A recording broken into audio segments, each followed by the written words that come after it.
Cool. Everyone is here. Awesome. Hey, my name is Sridhar Mupri. I'm the co-founder of a company called Yes No. We build free-to-play games. And it has been an amazing year for India, right? We've been hearing a lot of great M&A news and, great stories. And the folks who made most of those stories happen are in this panel today. So most of them actually don't need any introductions, but I thought I could quickly introduce you guys.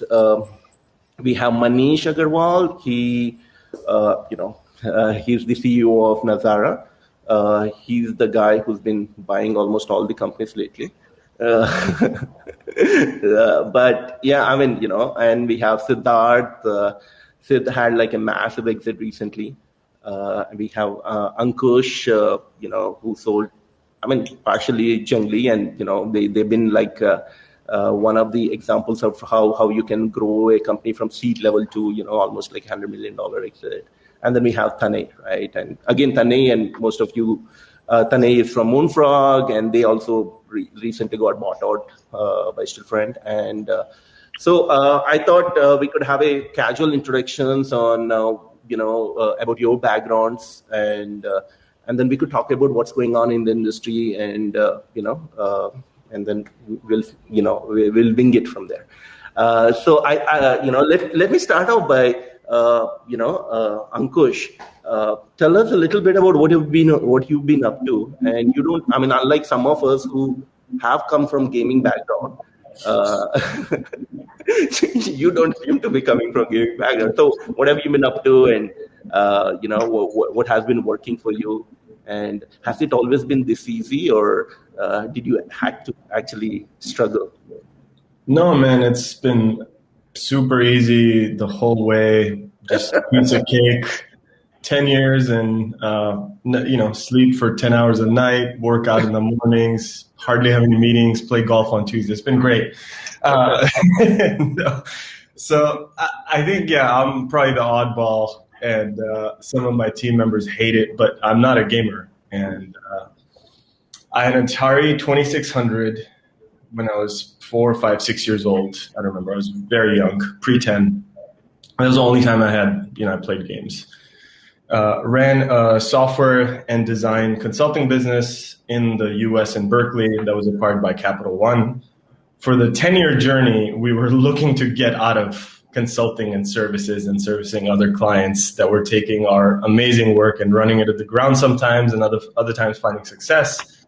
Jungli was one of the things we had tried, and I detached to sort of run it. The idea was very simple. There's 1 billion people in India. How come nobody's monetizing games and building high quality content? And yeah, that's kind of how Jungli started almost 10 years ago. And we raised some seed money and found success. And it's been a grueling journey. I'm very grateful for how far we've come. Seeing the team size now grow to almost 500 people, and providing employment, providing games, and just meaningful entertainment for all of India and hopefully beyond. Been quite exciting, but yeah, it's been the opposite of always this easy. But it's getting easier, and just kind of happy and proud to be part of the ecosystem, and now trying to give back as well. Awesome. And you were an avid investor too, right? So has anything changed after acquisition, for you? No, look, Flutter's a great, partner for the skill gaming industry. If that's the line of work you're in, they've been an outstanding partner. A lot of autonomy, of course. Like Manish knows this firsthand a little bit better than I do, but just couple more meetings, given a publicly listed company, couple more forward-looking statements, forecasts and reforecasts, and other than that, I think it's I was joking with someone, at like 42 years old, I've never worked for someone else, right, in my whole life. I had 2 companies. It still feels the same way. So nothing's really changed. We just have a stellar partner that has our back, and quite exciting. Nothing much has changed. I think we just have more wisdom when we need it, but otherwise we kind of just run on our own the way we used to. Yeah, it's funny you say that, because I remember being the youngest in the room. Now that's not true anymore, right? I'm probably the oldest in the room. I was like, hey, I've never worked for anybody, but weirdly, got old. But great. Hey, Tane, what have you been up to? And what's new with Moonfrog? Hey, yeah, we started Moonprog in 2013 and have had an incredible journey. And it's never easy or piece of cake at any given point in time. There's always ups and downs, and being an entrepreneur is challenging no matter what you're trying to build, right? So it takes a lot of perseverance and good luck along the way. I think that's something that I can say about ourselves. I've had great co-founders, great teammates, and having a well-rounded team has really helped us in the long term. We've also gotten lucky. I think the other thing that matters is perseverance. So just keep uh, at it, and at some point things will work in your favor. Um, we've been very excited about our partnership and acquisition with Stillfun. And like Ankush mentioned, it's very similar. They're great partners for us as well. Stillfront has about 22 studios that are part of the family, and we all work independently. So in terms of operations or running our products, nothing's really changed. So my team and I continue to operate very similarly. And at the same time, we have access to some great teams globally, some incredible insights, and we're working on a couple of partnerships with some of the other studios in the family. So the team is pretty excited about that. Cool, cool. And one of the great things about almost every one of you here in the group was the focus, right? You picked a niche and you just captured it, never deviated from that. I mean, is that like a conscious decision to stay there because Sid, it's like he's the leader in word games, right? And you guys in the card games, and Ankush did the Rummy and the others. So, was there a moment where you felt like, hey, I need to diversify, I need to do more, or how did it happen? I mean, that kind of focus. Sure. Yeah, that's an interesting question. I'll take a stab at it first, right? I mean, it's you don't plan to get into a particular niche or geography.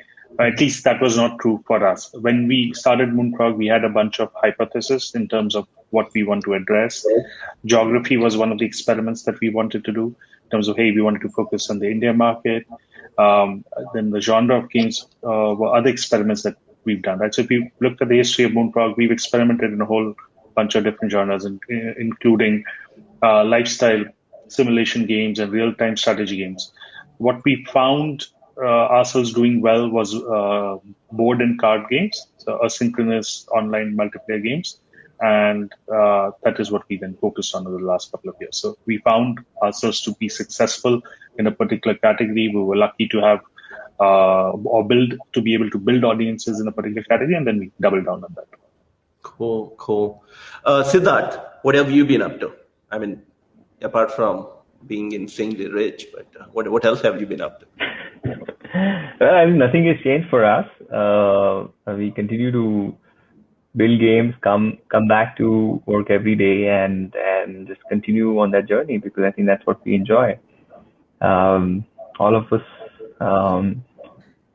at least I've been very, very lucky more than anything else. First of all, I think of having a break in this industry. Didn't plan it like that. But also thankful to Tane here, who helped me in that break. And that's how I gotten and then just like something or the other led to another, and we happened to meet great people at Zynga, and we got started with the company, and yeah, with all of you guys focusing on different things that that we didn't want to focus because we were very scared that hey, you were all onto those things, and we would not want to go and work in that space. And we figured out that there's something else on a world level that we could probably do. That's what led us to doing word gaming, and then again, I think that that category exploded and grew. We were in that category at the right time, we scaled up, and by the way, we're still not the leader in that category. There's somebody else outside India who's the leader in the category. We are the second or third largest player in that category. We would like to be the leaders there, and that's what excites us every day. And in terms of quality, I mean, obviously, the fact that the multiple games from you are on a Apple Arcade, that's a sign that folks like Apple look at you as a leader in terms of, hey, if I want best quality board game, these are probably the people I want to work with, right? So something is working there. I think it's overrated. I think I cannot imagine that, hey, how we are working any differently or harder than a lot of people who are on this panel as well as who are listening in. I think yes, perseverance and effort and grit and resilience have their right place, but also luck has a very important luck and timing has it. Again, I think the Apple team happened to observe that, hey, our crossword product is the leader in the category, and they reached out and they said, hey, we would want to have your crosswords app on the store, and we were pleasantly surprised, and then of course we would want to definitely have our game out there, and that's what happened. Cool. Hey, and the other thing I wanted to ask both of you, Tanay and Sid, is what did they feed you in Zynga? What's going on in Zynga that there are so many amazing product guys who came out of it, who went on to not only start gaming companies like you guys, you, Sai, and others, but also some amazing other companies, right? What was the trick? What did Zynga do right? How were they able to get so many amazing people in one place? Yeah, I'll take a quick shot. So I was just about to say that Tanay got there before all of us, and he was the one who got me in. So I think he would know the answer. Very kind of you, Sid. You've had an incredible journey, and I'm super proud. So I think that Zynga was one of the first companies in the casual game space that used data and analytics and product rigor to grow games and growth. And I think that, especially with the early folks who helped build the team and the company, a lot of the product people at Zynga brought that or took that with them or took that culture with them when they built their own company. So that definitely helped. Awesome. And Manish, so Manish doesn't need any introduction. He's amazing. He made Nazara cool again. But what's your journey like, Manish? What have you been up to? We've all known each other for a very long time, but for audience purpose, what have you done? Never been a gamer in my life. I don't profess to have an Xbox or a PC in gaming and then saying that मैं तो बचपन से पैदा हुआ था gaming करने के लिए. There is no such story which I have. As I think Siddharth was saying, serendipity was that got into gaming, started loving it, have grown old. Like you realized many times when you now deal with youngsters, you feel like Daddu. And I think that's where last 15 years have been spent, 13 years to be precise, in building, understanding, doing gaming, and business of gaming. And in the process, I think it's a beautiful industry which we have got here. All of you guys have become great friends, and that's what I'm missing the most, is that having a good single malt or a beer after this session would have been amazing in Hyderabad to really do that. And I think that's what keeps me alive, is two things. One, the friendship which is there in this industry, and the second thing is the youngsters which keep coming and kicking you and saying that, okay, there is, I never thought like this. I never thought like this. That moment which I keep getting, it just keeps me young, keeps me sane from all the public glare which we have taken upon ourselves. And we are running on the treadmill. Before also we were running on treadmill. Now we are running on treadmill without clothes. That's the difference. That's true. And but Manish, I mean, you've been an amazing mentor for most of us, right? You've guided us through a lot of things, and so I mean, yeah, it's amazing to see first in big Indian gaming company which has become a unicorn in the public market. So and congratulations to all the success you've seen. So, And it's just beginning. Go Just ahead. yeah. So it's cool. I mean, So the next thing I wanted to ask all of you, actually, feel free to take. It's like you've all. I mean, some of us who are still building our companies and all that, but you've all had seen reasonable success, reasonable exits. So I'm assuming cash is not a problem anymore. What are the challenges now at your level when you're running the company? Because for us, talent is still a problem, retention is still a problem. It's scale is still a problem. So what problems do you face once you cross that 100 or $500 million or $1 billion number? What problems are you guys trying to solve in this space? Hey, I think before we get to this, I think one of the things that I would like to say, I think on the Zynga bit, right? Hey, what really happened there? I think so. One point that Tane mentioned is that hey, the early cohort of folks who were there, they learned a lot there, and I think a good chunk of that learning was because of the mentors that we got there and the people that we learned from, and that was really really helpful. I think I would credit all the folks that I worked under there, which really allowed me to learn a lot, which really helped us to solve for those problems at least, or at least feel confident that hey, we can go out and build things, and it'll be successful.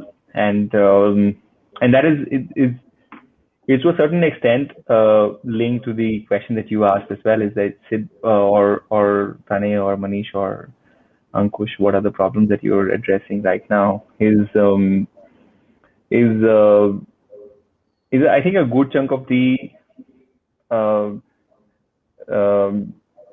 problems at least are time related problems that we know, hey, this needs to get addressed in a certain way, and we approach those after having a good framework that we've understood from the folks that we have worked along with, and deploy that in a company. But at least for us, it is how can we get a similar culture and similar organization or institution going, where a few years down the line we can have we could have had many ripples created where folks coming out of where, first of all, if we can have the org growing by making ourselves redundant in the process, and people actually operating the business like we would, is something similar to what we learned from the folks that we worked under. And I think that's the biggest problem, especially after coming back to office from home. I think a lot of that fabric has gotten disturbed, and that's very very important to bring back. Cool. And anybody else have any other comments on this? What changed? What's how do you focus now that you have access? I mean, I assume the focus was also financial limitations, which allowed you to focus. Now that limit isn't there. Do you still focus on what you've been good at, or do you diversify? How do you go from this 100 million to $1 billion or tens of billion, right? So what do you do? Right. So I'll take a snap at that. Right? At least for us, and I think this is probably true for any large company or with significant growth or revenue, right? And especially with games. Games, at the end of the day, our business is a hits-driven business. It's important to make sure that our products stay relevant. So there's a fair amount of live ops and work that goes in the background. That needs to continue. You also need to be able to identify and grow in new markets, new genres, or new games. I think one of the things that has been big for us is, and where a lot of companies lose their focus on, is new games. Getting new successful games takes time. It's important to start small, grow them over time. It's hard to get overnight successes in this business. So you still need to go through the rigor. When you're a small team, you keep at something for a bit of time till you succeed. But as a large company, sometimes you lose focus on that. So it's important to not forget that.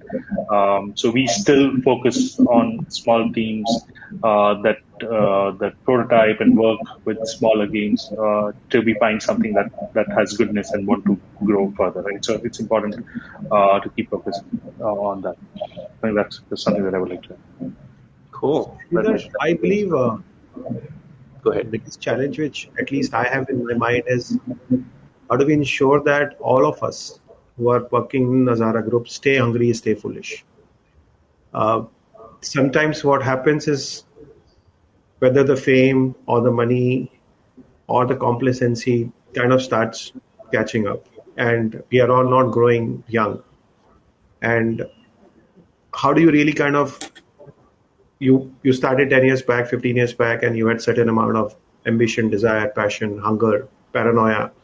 How do you kind of ensure that all of it is remaining there and is permeating and penetrating in your team, and you continue to be a agile startup rather than becoming a corporate? Because I have worked in corporates before this, and I don't want this to become a corporate. Yeah, I mean, you built an amazing team over there, Manish. I mean, it's like the talent you have, and then the portfolio companies, the talent there is like ridiculous. You should leave some of the talent for the rest of us. But I want to talk a little bit about our industry in general, right? Sid, you've been great at actually breaking out of India, seeing success internationally. What else could work? I mean, there's like, while most of us understand what this is, like there are insane number of business models out there, right? There's the hyper casual, there's free to play, there is AAA with broadcasting, there is now crypto, and then, metaverse. So where should Indians, or where the Indian strength is, where should we be focusing on? Where is those next $1 billion opportunities for the aspiring entrepreneurs or game studios? What should they be working on? So what are you saying? I think one of the things that a friend of mine used to often say is that given enough time and money, everything is possible. So I think what we've recently realized is I think the capital inflow and the liquidity across the board has significantly gone up for everybody. So it's a subjective question and answer based on based on your horizon in terms of what you want to build and the capital that you have got behind that going for it.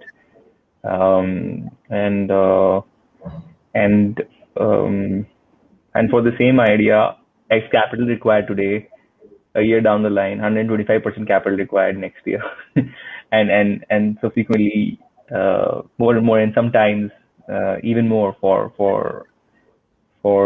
really hyper growth opportunities that are out there. But I think I would like to take a segue there slightly, instead of like focusing on what ideas are there to more on focus. That is more important. That hey, if you pick up something, as depending upon your appetite, focus on that one thing versus focusing on many things, and just take that to an end conclusion versus diversifying and doing many things. I think that has been our learning.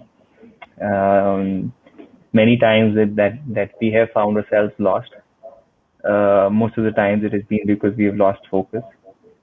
And as we got that back, we were able to get most of the things going back for us. So Yeah, I think world is opportunity. So we can, and that's something that we truly believe. So if there is an opportunity that you feel based on the capital that you've got and the horizon that you've got, pick that up and go forward and focus only on that. Cool. Ankush, do you have any other thoughts on this?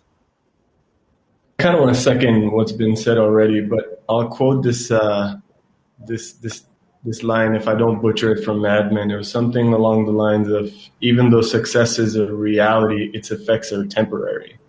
And what's happiness? It's a moment before you need more happiness. So I think, speaking of Manish saying staying hungry, staying foolish, a lot of our focus is going into that, just making sure that when revenues continue to climb, profitability continues to climb, we just don't take our eyes off the prize.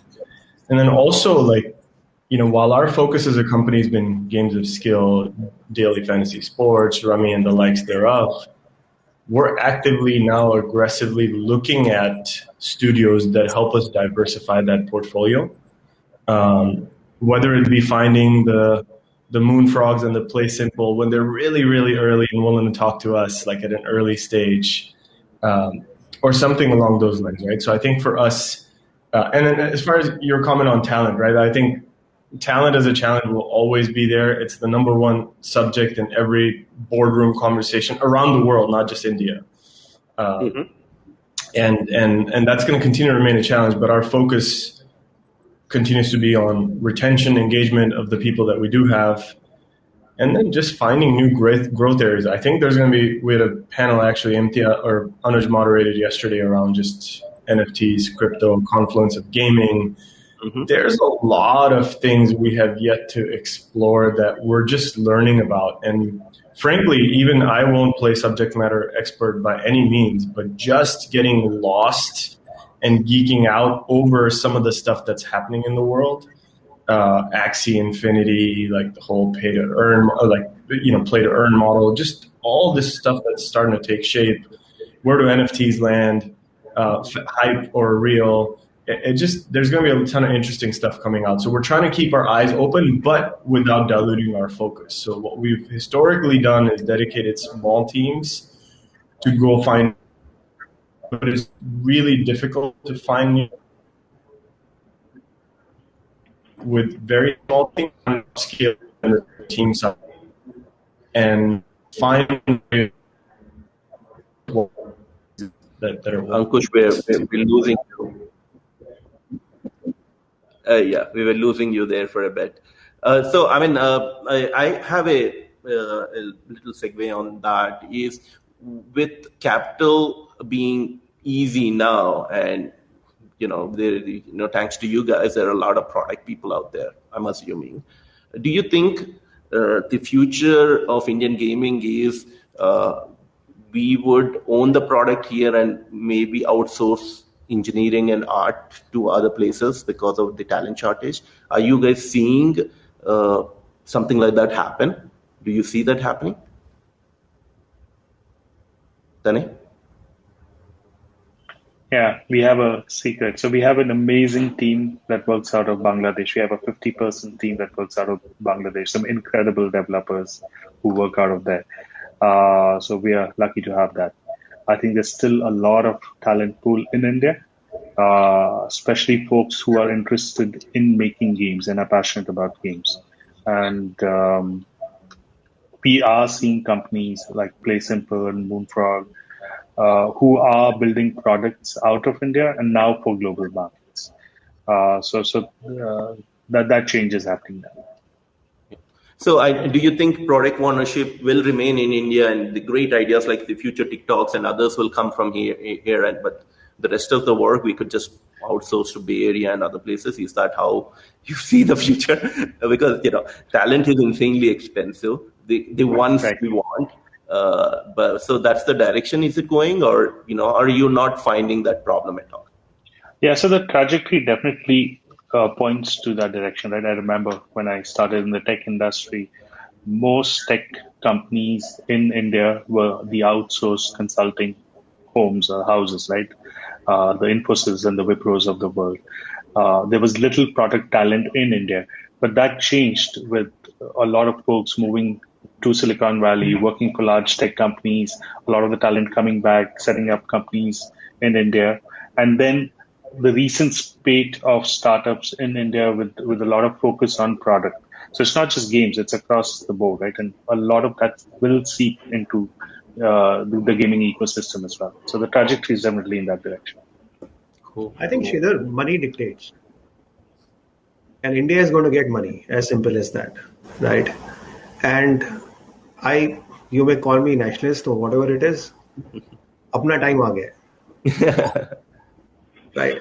So we will have money coming in, and when the money comes in, you will have best of the talent you can afford, and you can really err on spending. And as what Tanay said, it's not gaming. It's across the spectrum. The amount of funding investment which is coming, like we are a land of Infosys, Wipro, and now we are a capital of SaaS. Look at the kind of dichotomy of the whole damn thing. So I truly believe the lot of employment will be generated by India, and very soon Indian passport and visa will be very important thing to really line up for. That's good to know. That's good to know. So on that front, well, all of you are looking to acquire smaller companies or smaller teams, or even work with them as publishers. What exactly are you looking for? And why do that? Why not build the teams internally? Which I know you are, but what's the motivation of trying to acquire small teams or publish other games? What's the thinking behind it? Ankush, do you want? You mentioned about what has changed. Yeah, go ahead. What has changed? I think that's what the question you asked all of us when you kind of reach a certain scale. What changes? Yes. It's the opportunity cost which changes. It is about when you are kind of really looking at opportunity and evaluation of build versus buy, you are seeing that I need to move the needle. How fast can I move the needle? Because I'm starting on a base which is much higher, and I need to continuously keep demonstrating performance on that, right? So that has changed. So when you kind of really reach scales, which all of us have reached here, we got to really look for opportunities which we have fast pace of acceleration and growth, so that overall growth can continue to be exciting for everyone who's associated with us. And which is where big versus buy decisions are really kind of taken, and you are looking at smaller, larger, mid, depending upon what you're doing. But ultimately, what you're looking for is growth. And when you find and you see teams and you see products and you see opportunities, you kind of want to latch onto it. I think and what makes it easy is access to capital. And the leadership they bring in, right? That helps. Leadership which either they bring in, or because of your 1 + 1 3 5 11, you could really make them achieve. Yeah. So and what I think for so I just wanted to go. yeah. So I just want to add, like, there are two aspects to it. One is from a company's perspective or a group's perspective, right? Like Manish mentioned, there could be a million different categories or niches or products that could be built. You can't go ahead and experiment and all. And we are a hits-driven business, so it's important to when there are multiple teams doing experiments, or they find goodness in a certain category, or they have the ability to execute and are passionate about it. And if we can add value to them by sharing what we've learned along the way, I think that that has a multiplier effect on trying to help these teams or try to invest in them or to help publish. Right? So that's from a company's perspective. And on a personal perspective, for me, I was lucky enough to be in the ecosystem early, have seen a lot of us grow and become friends in the ecosystem, and want to definitely figure out how I can give back to the ecosystem, to the newcomers. How can we support them, whether it's with my time or with investing in them personally. So always looking to help out. So that's why it's always interesting to look at new teams and new products. Cool. I think if I can add to that, is at least for us, as we look at companies, what is very I think the reason for that is over the last 7 years we have spent a lot of time building things, making mistakes that we should have not, ideally. And if we had known that before, we could have grown a lot faster. We could have added a lot more value to whatever we were doing. If we were to work with somebody on that, and it takes time to actually have teams and people who are motivated, who want to go in a certain direction. And if you have a team like that is motivated and excited about doing something, then you have half the problem, half the battle won. Subsequently, you have your learning that you've got and things that you've figured out. And if you add that to that team, then you have something to contribute back to that team as well. And it's a win-win on both sides. They contribute to the growth, and you contribute back to them by the platform and the infrastructure that you're bringing and the learning that you've had, and increasing the certainty of success. So because like they say, like, hey, it takes a village to build a company, and right. So you can just like make that a lot more easier for everybody, if that were to happen. Awesome. Cool. Yeah, not much to add, but just to chime in very quickly. Can you guys hear me okay, by the way? Yes, Ankush, go ahead. Day 2 back at the office after 2 years, so still trying to get in the rhythm and flow of everything. Look, I think for me, selfishly, working with people who just have this DNA where they bleed this deep red that we've all bled, is really exciting. It's not even, of course, like we want to give back and that's a part of it, but it's just personally, selfishly very exciting. And I also think like when we all try to identify our own superpowers, trying to find those, younger versions of ourselves, is just exciting. Working with people that have had that just have this founder entrepreneurial DNA that may be on their way to building something very successful, or may not be finding success and struggling. Being able to partner with those people and bring them into the umbrella. And we've done that a few times.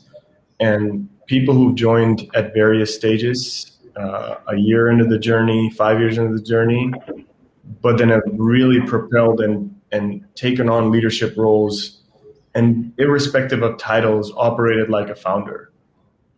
That's really exciting. And working with those people is really exciting. So I think we put games and products and the money piece aside sometimes. We will actually, as a company, carve out opportunities for M&A on smaller studios, even if there's no synergy on product, just for the people. Cool. I keep thinking when, well, I mean, all of you are very bullish about Indian market, Indian talent, in general, our ability to build games and be successful.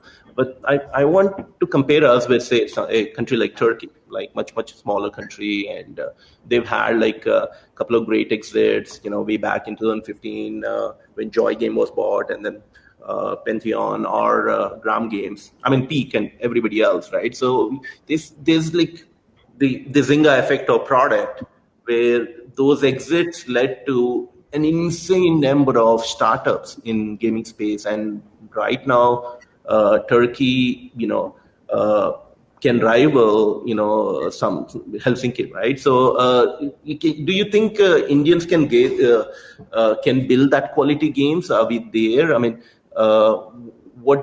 because we had our massive exits already, right? You are a prime example. But what next? I mean, we're not seeing that kind of ripple effect which we saw in Turkey here in India. And why is that? It'll happen, Sridhar. I think this year has been instrumental in Nazara listing and for exits for all of us, right? Or acquisitions, rather, I would say. I think that only contributes and builds to adds to the ecosystem. All the people who are working at all our companies continue to execute, continue to work. There will be many more people who learn and go and start their businesses. I think there should also be inspiration for the future generation of entrepreneurs in this space that, hey, it is possible to make meaningful businesses in India, right? When we were starting, there were not many examples, and it was still not proven. So I think that will happen. Give it some time. Give it some time, Sridhar. I know you've been around, I've been around. We have been saying that Tiger is going to wake up, Tiger is going to wake up. It is waking up, and I think capital is there. I was just telling you before this thing. Yesterday, I spent some 12 meetings with some young startups. Today, some 7, thanks to you guys. They're all born in 2019. I have not met these guys, and I'm very active in ecosystem. These are COVID babies. These are COVID entrepreneurs, right? And so many companies have come, and we have amazing kind of confidence in that 23-year-old who is talking about all the gyan which collectively we have given. He has processed, synthesized, and I think the investment which has come from our companies, our individual personal investments in gaming, is just going to spur, and we will be the catalyst. Just give it 3 years, not more than that. I mean, that's that's pretty awesome. Sorry, Sid, were you saying something? No. I think both Tane and Manish have said mostly in terms of what is going to happen, and I think the cohort of companies that were born earlier, they have moved forward. I think the next cohort and the subsequent cohort, I think, will happen. We'll see the outcomes from them as well, and they'll be larger and bigger and faster. Faster.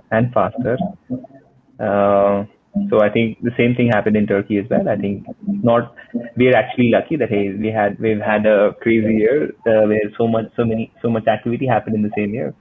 Now let's not get greedy and say, okay, abhi aur chahiye humne ko. Exactly. So I think it's a matter of time, and yeah.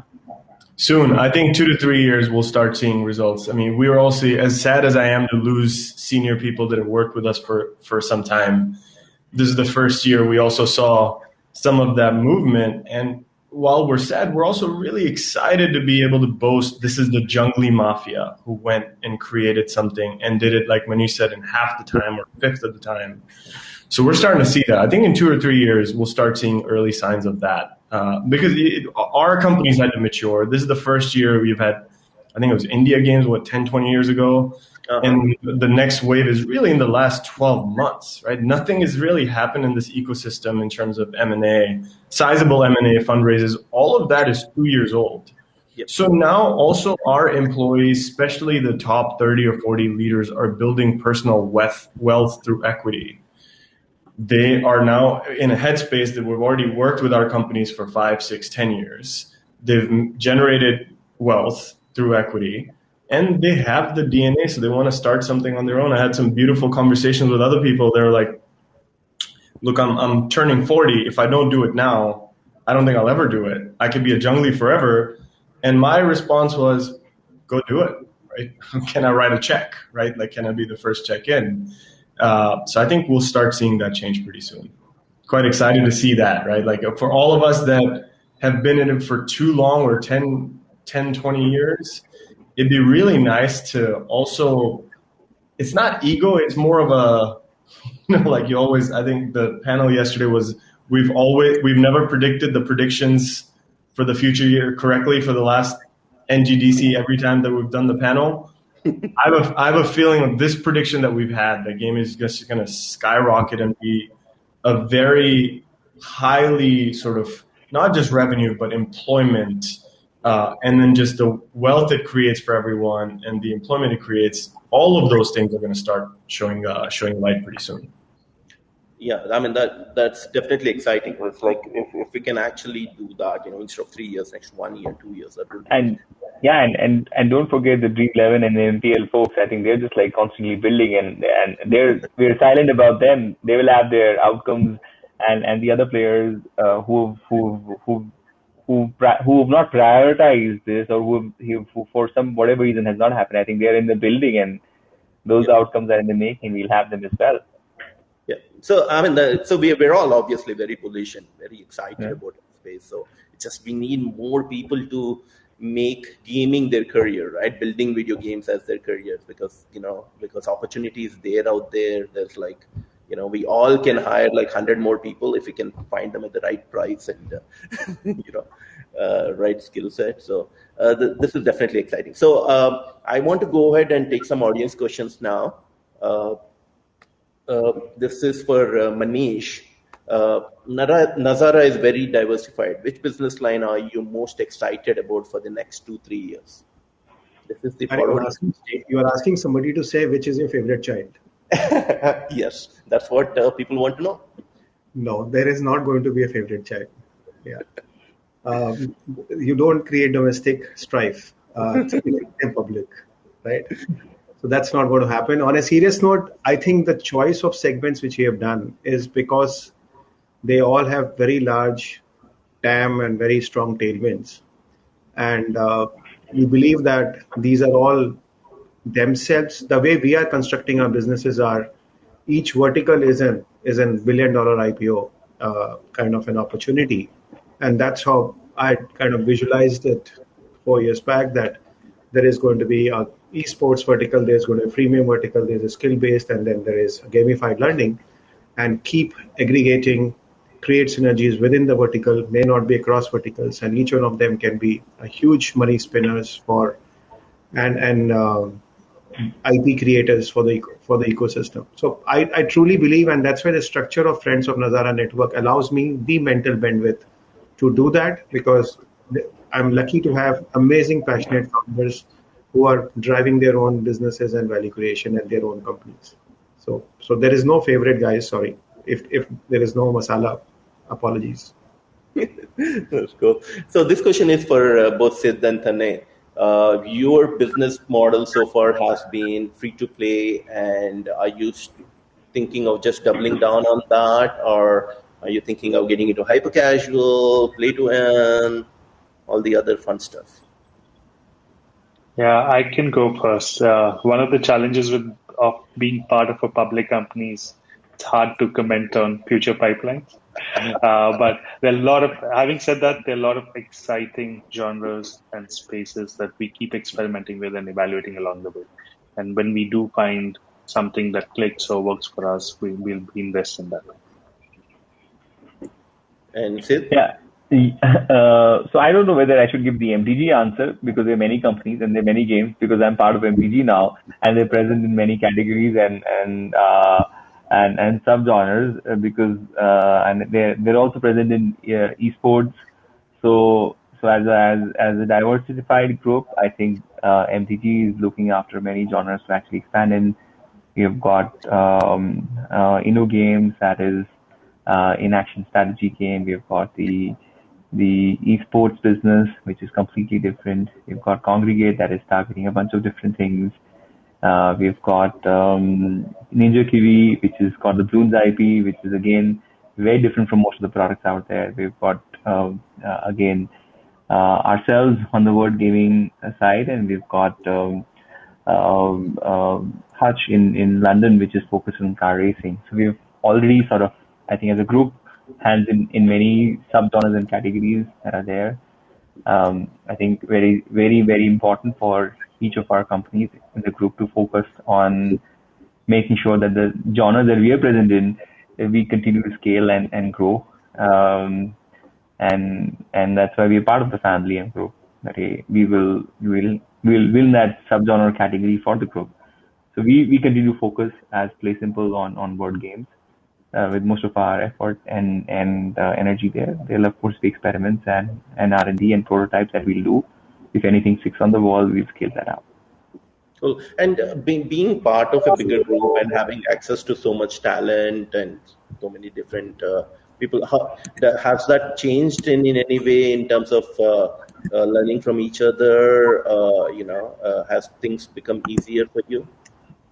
I think so I can take that, and subsequently maybe Tanya, I think you can add your experience. We've been very, very it's been very few days to comment on that, mostly because I think so far, I think MTG and the Swedish culture is very, very, very, it comes with a lot of autonomy that they provide to their companies, and we've been very fortunate to partner with them, that they have literally said that, hey, you continue to run as you are, and you tell us whatever you want from us, and we can operate like that without any additional pressure. And we could have not had a better partner on that front. And I think every time we've had any any problem that we had to face and we had to figure out a solution. I think we're all connected through Slack, and hey, it's everybody just a stone throw away where we can ask those questions. Hey, iOS 14 ATT, how is everybody addressing it? And this is the best practice that the other people have figured out, and we can pick that up and move forward with that. Hey, how is the best admon stack going? What is the experience with the new disruption that Google, Facebook, and Apple keep throwing at us together in terms of okay, how's you working out for you guys? So it's really helpful there to have people, especially in times like this. Now, I think so. I'm very frequent visitor to the Pocket Gamer in London, to the GDC in the US, to the China.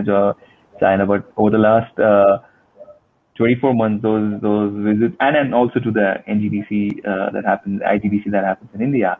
Last 24 months, that has not been happening, where you get an opportunity to meet all of these people. So having your own company being very large and being able to speak to people to actually share knowledge is very, very helpful. True. I mean, the first time I met Sid was at a Google event, and Sid's first question is, why are you working for that company? What excites you? And he was like, I didn't realize for a second he was pitching me to quit my own company, and I almost considered. I was so impressed with him. I was like, shit, man, I'm the founder of my own company. well, you know that hey. You please ignore and consider that amateur Sid just being. No, I mean, don't apologize for that pitch, Sid. That I think you should be doing it all the time. I mean, it was incredibly impressive, right? He was on selling all the time. I was like, wow.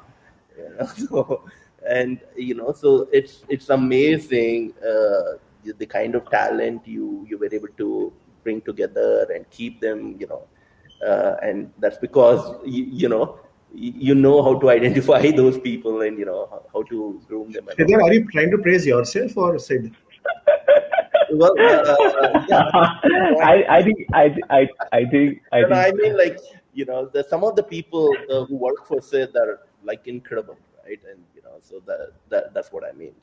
So Tanay, were you going to comment on that question? Well, I would just I'll just complete that. Is like I think that's mostly because the people that I worked for were incredible, and everything that I learned from them, I think gets passed on to in some shape or form to the folks that we are here. And I think I again end up getting somehow the spotlight for this, but there are really good co-founders that we have had, and I think they're all working at Play Simple, and they're usually very shy of coming in front. But I think them, along with all the early people that we have had at Play Simple, are really, really good at the craft that they do, which makes it a lot easier for us to constantly get more and more folks. And yeah, I think the credit goes to all of them for this. Awesome. So, Manish, there's a question for you. Are you guys going to acquire any international companies? If so, what kind of companies are you looking for? We are always looking for companies anywhere in the world. So yes, simple answer is yes. What are we looking for? We are looking for people like this on panel at 10 years younger. And if we can get them, we are lucky to have them work. And I believe a lot of those, up till date, we have never acquired. And I don't know if Sridhar, you're aware, we have never acquired through a banker. Never. These are all acquisitions which have happened through a personal chemistry, which have been born over a long period of time. And one of the biggest regret which I have of last 24 months is that, like what Siddharth was saying, a regular attendance on GDC, PGC, China Joy, / G-Star, you kind of really build amazing friendships over these 3 out of 5, 2 out of 5 kind of events. And that you kind of really carry it forward into a friendship, into a business relationship. That has been the missing point, and that's why you have not seen any acquisitions happening in Europe or US or any other place. We recently acquired a company in Turkey, which is helping us to build our capabilities and capacities in esports in Middle East. But our gaming studio, entertainment studio, is absolutely on the cards, and we are really itching. I'm itching personally to kind of get on a flight and spend some time, start spending some time among the community, which is my favorite community. Cool. So Ankush and others, there's a question for you guys. What talents or internal positions each of your companies are having difficulty to fill? Are there any? I mean, with money not being a major concern, that probably is I the. think it's not a specific position or a department, at least when I speak about Jungly. We have a high bar, right? Our top of the funnel is fairly strong, but we just have a high bar. We'd rather be fewer high quality people than build a large 2,000, 3,000 person body shop. So, we're hiring left and right, engineering, product, data science, marketing, customer experience, and I wouldn't say that we're having a tough time filling these positions. We're having a tough time, like everyone else, filling them in time at the quality benchmark that we have. But yeah, I mean, I would flip the question and say the sweet spot of, like, if I had to pick the key people that personally would be a huge driving force for what's next at Jungly, it would be small teams that are either looking for an early outcome, an early sort of exit, are ready to battle, but they want somebody to be on their side on this uphill battle, which most of us I'm taking didn't have. Those would be sort of the ideal small teams, like 2 to 50 person teams. And we don't, like I said earlier, we don't care about the product, but they could be acquiring a whole team is more exciting than filling a position. Anybody else has any comments on that? I think all of us at this juncture are looking for younger, better version of ourselves. And that is the biggest challenge, because your bar about yourself is set so high. And then you continuously keep finding those entrepreneurs, because if you see everybody is talking in a different manner, as you are talking about entrepreneurial capability mindset, which you want in organizations to be infused, so that these guys can really take it, learn, build it, and scale it, and grow it. And I think that's what all of us are looking in, whichever position, but the underlying trait is, can you really have that entrepreneur DNA mindset? Cool. So we'll take last two questions. So I think, I think I would just like to say is that, hey, we're looking for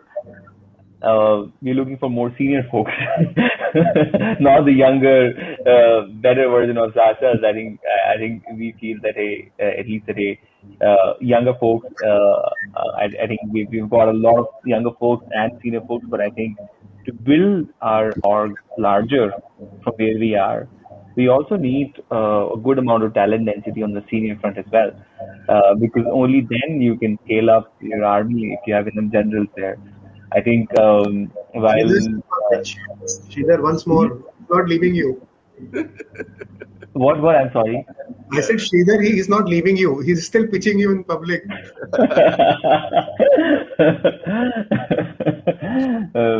think Sridhar, man, I think we have to work together. Maybe I can join and we can work together. Whatever you are up to, I think, but would definitely would love to work with you at some point to make that official. but I think I think everything that you're doing is phenomenal as well, Sridhar. So I would love to sort of work with you on your stuff. Cool. Hey, so last two questions. This is for Tanay. If aspiring companies who have scale and doing well, what do you do to structure your company for an exit? What are the things you need to watch out for, best practices, if there are any? So I think one of the things that we focused on right from day one was make sure you keep your accounting clean. don't skimp the paperwork. I think it's important to keep all of that in place. Second, you need to be profitable and be growing. I think that's what somebody who acquires you looks at. So it's Cool. important to keep an eye on that. Cool. That makes sense. The last question. Now that you all had great exits, what changed? Has anything changed personally? You're all still very excited about work, but has what changed? What can one look forward to when they have great exit? Yeah, I mean, I think, just a vote of, as especially when you're a founder or CEO or at the top in the leadership team, there's some subconscious, it's not a conscious self-doubt. Like I've personally never doubted myself. I'm a perpetual optimist. But I think what an acquisition or a large financing round or taking a company public or being acquired in part or in full does for you is it externally validates that you've built something really wonderful that other people are willing to put a premium on it. In Manish's case, it would be the share price going up, right? Like, so I think that's what it does for you. What it allows you to, and then there's two ways there's two paths to go from there. Get lazy because you've made some money, or say that I got this proof but there's like the path to the moon still exists in front of me, and continue to operate with that fierce sort of leadership and competitive edge that you may have carried to get to that validation. But it certainly, there's a lot of dopamine released.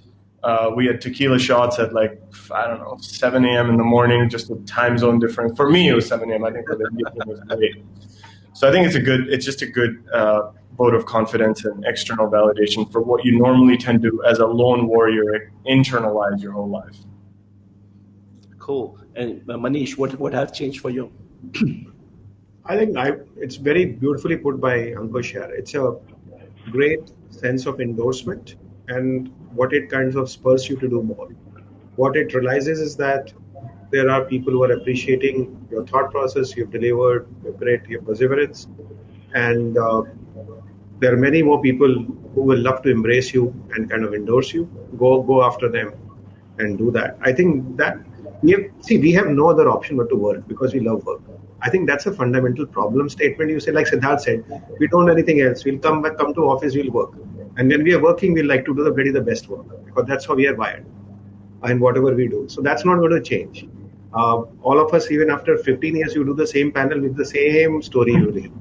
So it's not going to change. So now we'll still be pitching. Is that what you're saying? Maybe then we close it finally. Yeah, Sridhar, I think at that point you'll definitely say, "Okay, dude, like, shut up. Now I'll work with you." What about you, Tanay? Has anything changed? No, I joke about this with my team and my family. I found myself to be working harder now than before the exit. And I think part of it is because of the sense of responsibility to both your employees and the parent company in terms of making sure that it's your baby, right? You built a startup from day one and you want to make sure that you leave behind a good legacy. And part of it is the excitement about the future potential and possibilities. So that keeps me going. Awesome. And Sid, apart from like wealth managers calling you every day?